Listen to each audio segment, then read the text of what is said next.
orang yang usianya berkah, ibu pernah dengar doa, ya Allah berkahi umurku kan? Bukan ajal. Ajal dengan umur itu beda. Apa artinya ajal? Ya.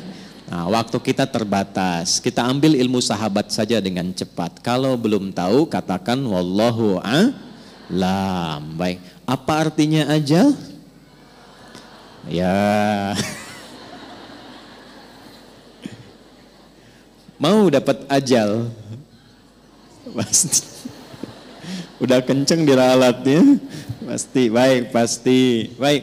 Ajal itu pada mulanya, pada asalnya, itu yang kita sebut dengan usia. Batas kehidupan. Ajal itu batas kehidupan. Jadi usia itu kalau dibawa ke bahasa Qur'annya atau bahkan bahasa Arab standar, itu asalnya namanya ajal. Setiap kita itu kan ada ajalnya, ada batas usianya. Dalilnya coba diambil satu saja, Quran surah ke-7 ayat 34 misal. Ya, Quran surah ke-7 Al-A'raf ayat 34. Walikulli ummatin ajal. Fa idza jaa ajaluhum la yastakhiruna sa'atan wa la yastaqdimun. Setiap umat, bukan satu dua orang saja. Semua yang menjalani kehidupan di bumi itu punya batas usia. Kenapa ditekankan kata ajalnya? Untuk memberi kesan bahwa kehidupan di dunia ini tidak abadi. Penting dicatat itu, Bu, ya. Kehidupan di sini tidak abadi, akan ditinggalkan. Karena itulah ketika ditinggalkan, diumumkan kan, telah meninggal dunia. Nah, artinya ajal telah tiba. Baik, sampai di sini bisa dipahami. Nah, itu tidak hanya kita paham, tapi tanamkan dalam jiwa. Di sini tidak abadi, akan pindah ke tempat lain. Nah, pertanyaannya, ketika pindah ke tempat lain itu meninggalkan jejak yang baik tidak di dunia.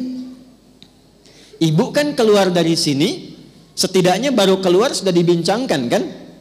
Masya Allah, jamaahnya rapi, tertib, nggak ada sampah ketika selesai kajian.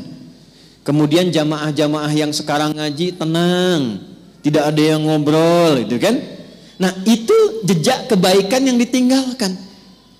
Karena itulah sebelum meninggalkan dunia ini, selain mencari bekal ke tempat baru, kita diberikan bimbingan oleh Allah dan Rasul untuk meninggalkan kenangan-kenangan yang baik. Yang kalau diikuti jadi pahala, Bu. Jadi itulah indahnya dalam Islam. Datang baik-baik, pulang pun baik. Karena itu saat datang kan disambut senyuman kan? Ini kan kejadian luar biasa sebagai isyarat. Bayi lahir, bayinya nangis, kok bisa orang yang menyambut senyum? Ya? Ada enggak ketika bayinya lahir misalnya yang lain ada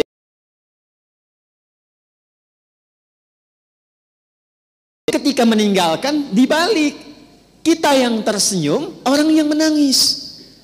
Kenapa? Karena kita bahagia meninggalkan jejak-jejak kebaikan, dan orang merasakan sedih karena kehilangan kebaikan itu yang dirasakan saat sedang dibersamai oleh orang baik itu. Nah, cara mengisi ajal supaya baik itu yang disebut dengan umur namanya. Jadi umur asalnya bukan usia artinya. Hanya diambil makna umum menjadi usia untuk memberikan kesan kepada kita, selama menempuh usia itu isi dengan umur. Contoh begini. Ibu kalau ada yang tanya, umurnya berapa? Saya paham rata-rata 17 tahun ke atas. Ya, ada yang atas, ya? Ada yang atas, ada yang memang demikian. Tapi ketika kata umur itu muncul, itu maknanya 3. Nanti kita akan tarik ke kaidah dari Sayyidah Khadijah. 1, al-umur bimakna mengandung arti segala yang bermanfaat. Saya pakai kacamata nggak apa-apa Ibu ya. Ya, untuk jelas menulis. Biasanya saya kalau menghadap jamaah ibu-ibu saya lepas kacamata. Ya. Walaupun saya sudah berdoa kepada Allah dan sudah menanamkan pada diri saya, hanya istri saya yang paling cantik. Itu sudah doa saya yang paling utama. Ini live nggak? Tenang bun ya, aman insya Allah. Iya. Dan saya memohon kepada Allah demikian. Ya Allah, jadikan siapapun yang aku pandang tetap istriku yang paling mulia. Dan jangan pernah tanamkan pada jiwaku keberpalingan dari istriku dan ketertarikan selain apa yang istriku ridhai. Jadi ibu jangan berharap banyak kepada saya. Ya.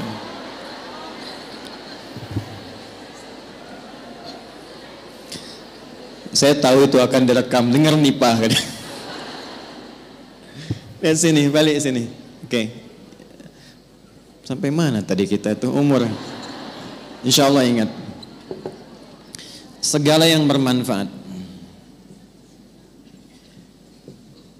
Ya. Baik. Ini saya buka kaidah umumnya dulu untuk menunjukkan kesan di akhir nanti betapa Sayyidah Khadijah memahami ini. Lalu kita tarik kemudian praktek dalam kehidupan.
Khadijah punya. Tapi yang paling luar biasa, semua teman-teman Sayyidah Khadijah ini ketika berkumpul itu mendapatkan kemuliaan sifat dari beliau, sehingga viral di kalangan wanita-wanita Arab pada masa itu bahwa kalau ingin melihat perempuan yang bermanfaat, inilah lihat kelompoknya Sayyidah Khadijah. Dan jangan kira kita samakan dengan era sekarang, tidak. Ibu jangan lupa, dulu itu jahiliyah, di mana perempuan itu pada umumnya itu menampilkan dirinya supaya mendapatkan ketertarikan dari para lelaki. Disebut dengan tabarruj namanya. Kalau pakai emas itu nggak tanggung-tanggung. Misalnya 1,5 kilo tempel di kaki kanan dan kiri. Supaya kalau jalan bunyi cek gitu kan. Ada yang lihat. Pakai pakaian terbuka. Ya, jadi kalau dilihat kondisi sosial pada masa itu, secara antropologisnya, secara budayanya, itu rata-rata perempuan, mohon maaf sekali, memang sangat terbuka keadaannya dan kurang menjaga diri.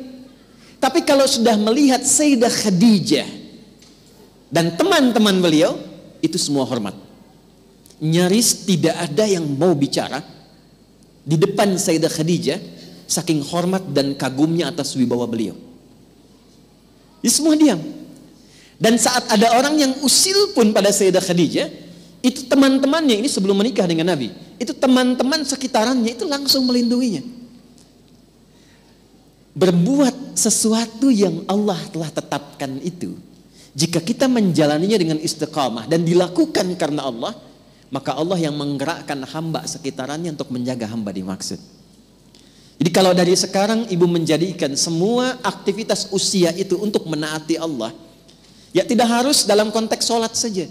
Bukan hanya sholat, bukan hanya baca Quran. Saya ingin mengisi sisa hidup saya untuk menaati Allah. Mulai sekarang saya akan gunakan pandangan pada yang Allah sukai saja.